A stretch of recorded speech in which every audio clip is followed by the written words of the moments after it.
Hey guys, I'm back. I'm gonna talk today. It's just really none of my business, but then people were telling me I should comment on it. They want to hear my take on it, and somebody actually said this is kind of a part of like why Hollywood is dying, and because the curtain keeps getting pulled down. I'm gonna react to the Britney Spears Conservatorship hearing. I also have something I'd like to share about myself. I will be honest with you, I haven't been back to court in a long time because I don't think I was heard on any level when I came to court the last time. I brought 4 sheets of paper in my hands and wrote in length what I had been through the last 4 months before I came there. The first thing I'll say is that she seems very, very cognizant and coherent. And like on her Instagram, she was definitely seemed a little out of it, which made everybody suspicious of what they were doing. So good for her having such a clear head. I don't know. The people who did that to me should not be able to walk away so easily. I'll recap. I was on tour in 2018. I was forced to do. My management said if I don't do this tour, I will have to find an attorney. Ms. Spears, I hate to interrupt you, but my court reporter is taking down what you're saying. Okay. And so you have to speak a little more slowly. Of course, yes. Okay. I mean, she's as cognizant as can be. Now, The people who did this to me should not get away and to be able to walk away so easily. Recap. I was on tour in 2018. I was forced to do. My management said if I don't do this tour, I will have to find an attorney, and by contract, my own management could sue me if I didn't follow through with the tour. He handed me a sheet of paper as I got off the stage in Vegas and said I had to sign it. It was very threatening and scary, and with the conservatorship, I couldn't even get my own attorney, so out of fear, I went ahead and I did the tour. When I came off... That's insane. That's insane. She's already become Britney Spears, this icon. And they literally forced her to do this tour. If you watch the Black Mirror episode with Molly Cyrus, they say that's basically based on Britney. Off that tour, a new show in Las Vegas was supposed to take place. I started rehearsing early, but it was hard because I'd been doing Vegas for 4 years and I needed a break in between.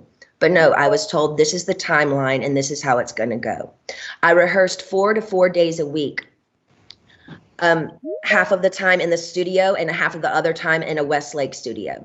I was basically directing most of the show with my whereabouts, where I preferred to rehearse, and actually did most of the choreography, meaning I taught my dancers my new choreography myself. I take everything I do very seriously. There's tons of video with me at rehearsals. I wasn't good. I was great. I led a room of 16 new dancers in rehearsals. It's funny to hear my manager's side of the story. They all said I wasn't participating in rehearsals and I never agreed to take my medication, which my medication is only taken in the mornings, never at rehearsal. They don't even see me. So why are they even claiming that? When I said no to one dance move into rehearsals, it was as if I planted a huge bomb somewhere. And I said, no, I don't want to do it this way. After that, my management and my dancers and my assistant of the new people that were supposed to do the new show all went into a room, shut the door, and didn't come out for at least 45 minutes. Ma'am, I'm not here to be anyone's slave. I can say no to a dance move. I was told by my, at the time, therapist, Dr. Benson, who died, that my manager called him in that moment and told him I wasn't cooperating or following the guidelines in rehearsals. And he also said I wasn't taking my medication, which is so dumb because I've had the same lady every morning. I mean, the first thing I'm noticing is everyone's got to turn off their fucking Zoom call emojis. I mean, Jesus Christ, this is like, okay, let's just... Morning for the past 8 years, give me my same medication, and I'm nowhere near these stupid people. It made no sense at all. There was a week period where they were nice to me and they said, I don't want to do, and I told them I don't want to do the, they were nice to me. They said, if I don't want to do the new Vegas show, I don't have to, because I was getting really nervous. I said, I can wait. It was like, they told me I could wait.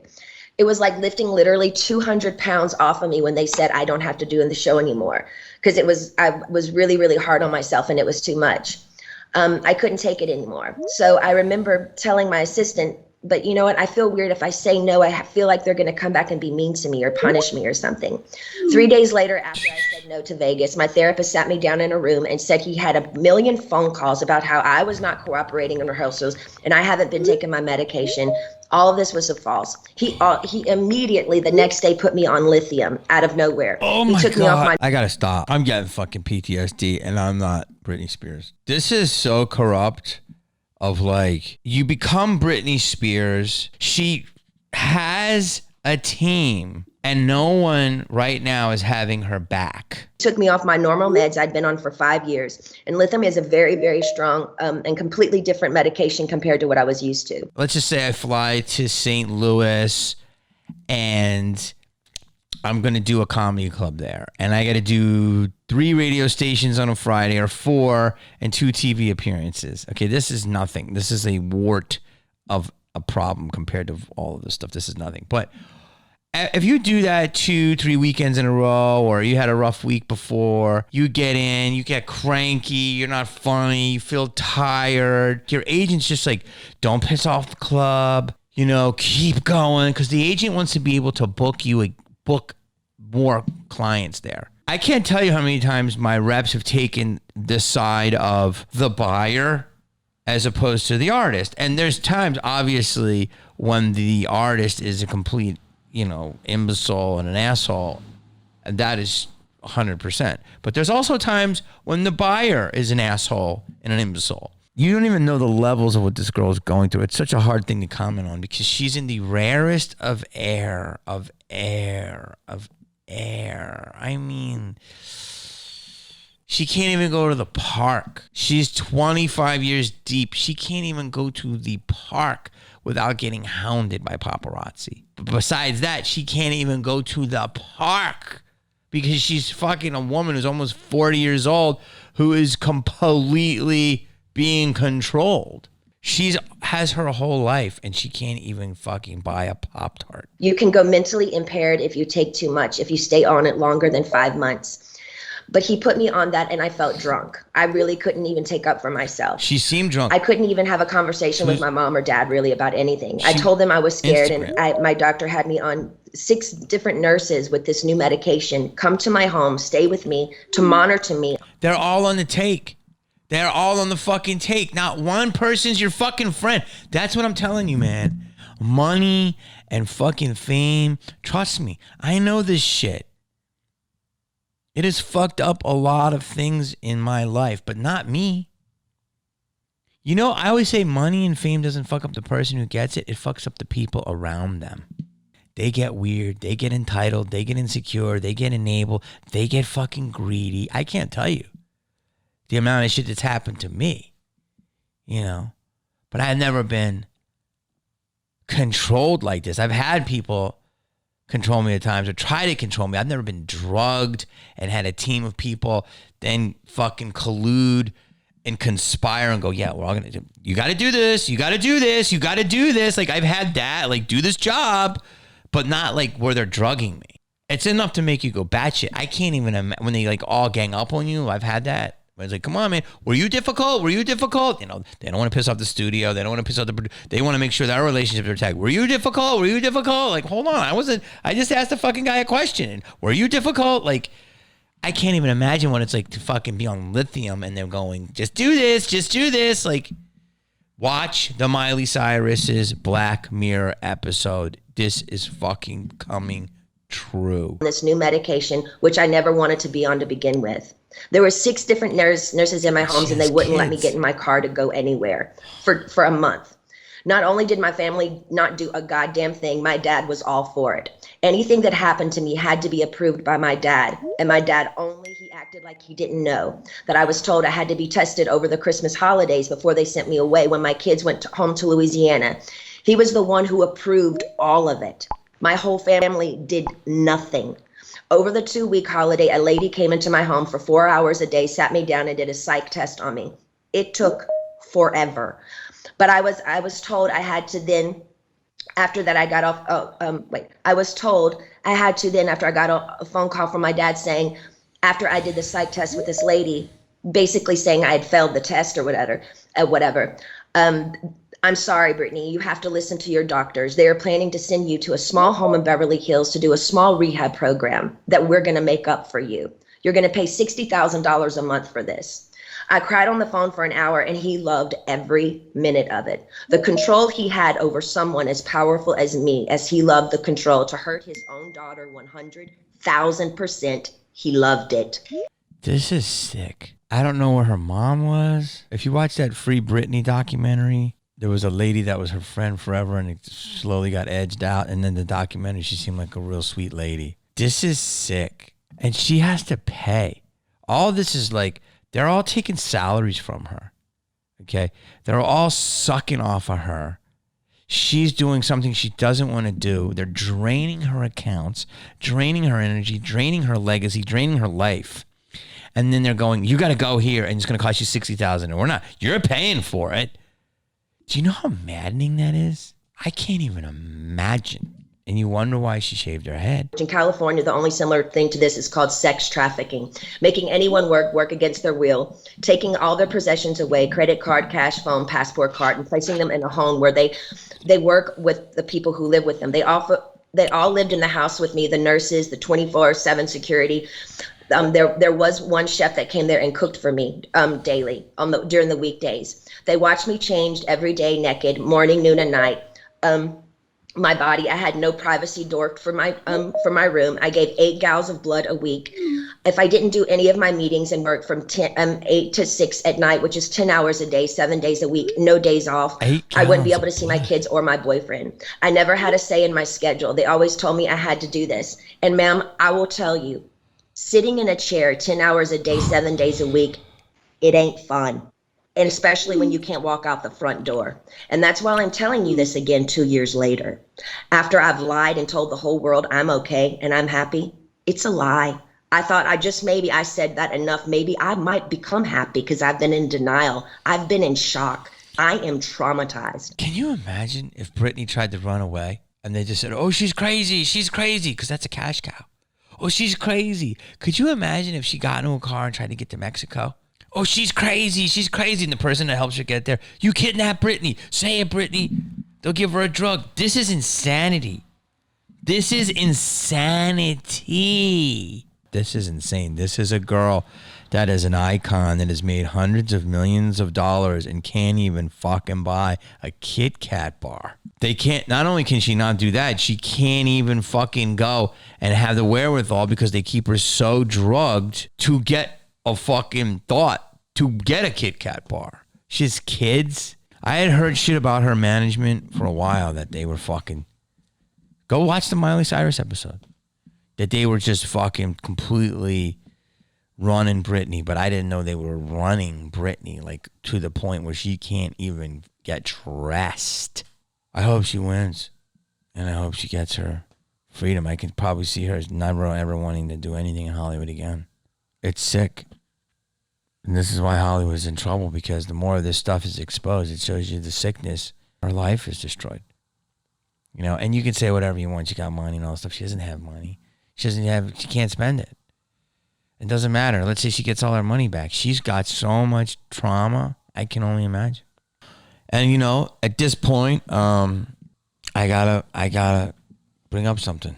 You know, I think we're all going through this time of reflection of like, you know, are we good? You know, do we need to get better and all this stuff? And no one's come at me for this, and I'm not getting ahead of it, but, you know, listening to all this stuff, and I talk about cancel culture and how a lot of it's, you know, too aggressive and all this stuff. But look, right now, I'm going to do a reveal with you. When I talk about cancel culture and all this stuff, it was like, it's bullshit. And, you know, comedians, it's just standby jokes. This is one of the few jokes I'm not proud of because it was lame.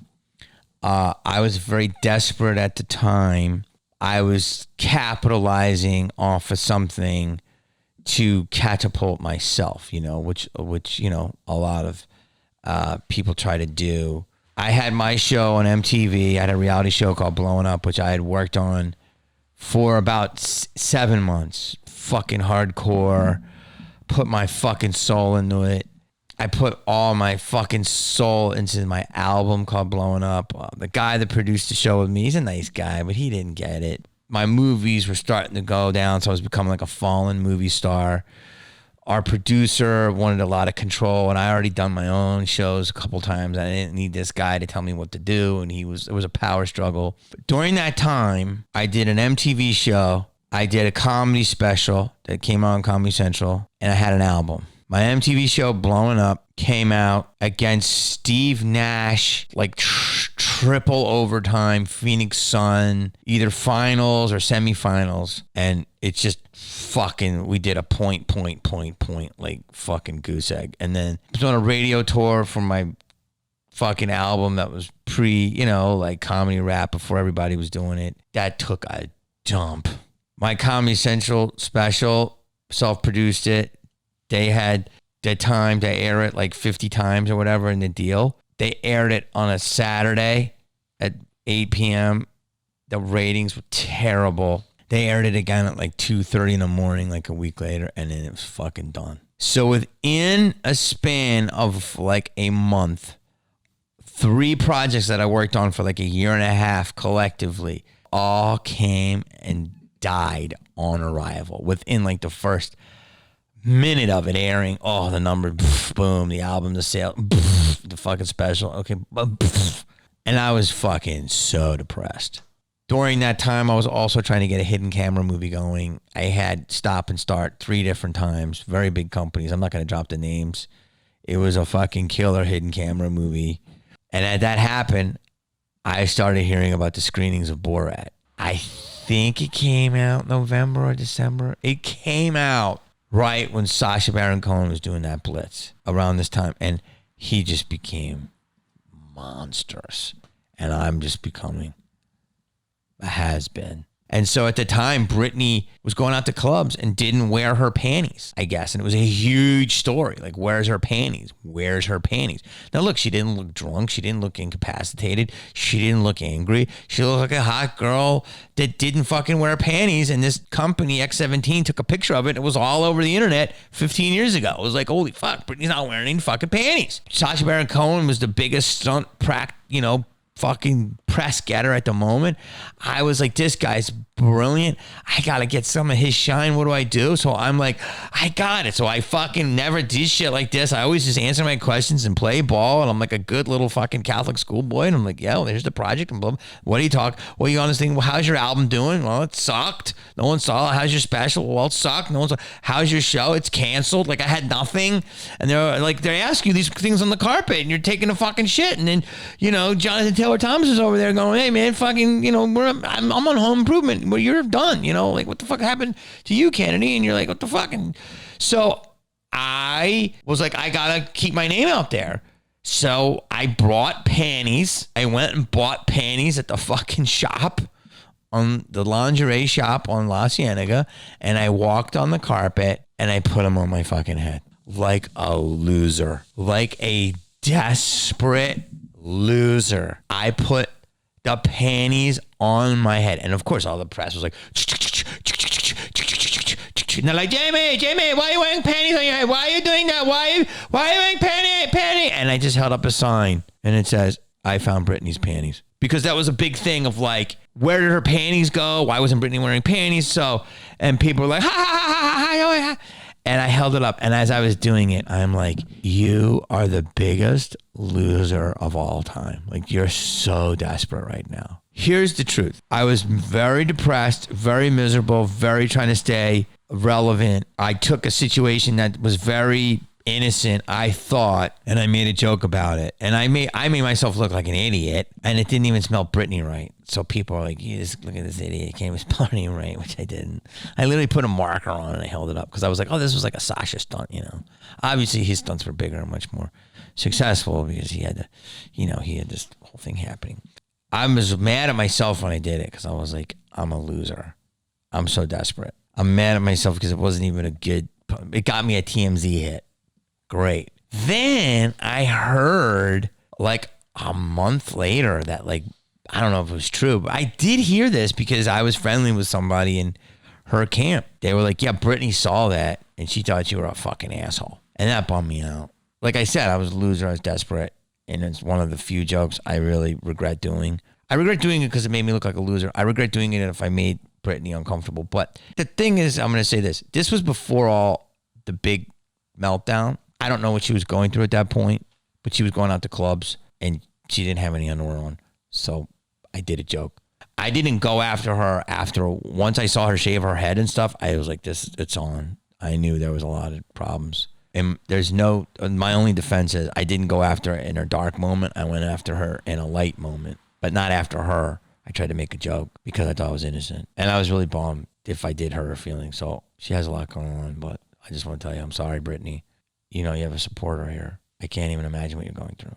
Hey guys, thanks for watching. If you like more of this stuff, I like to show you the insides of what I think is happening in this town. You know what to do. Click here, link there, comment there. More coming.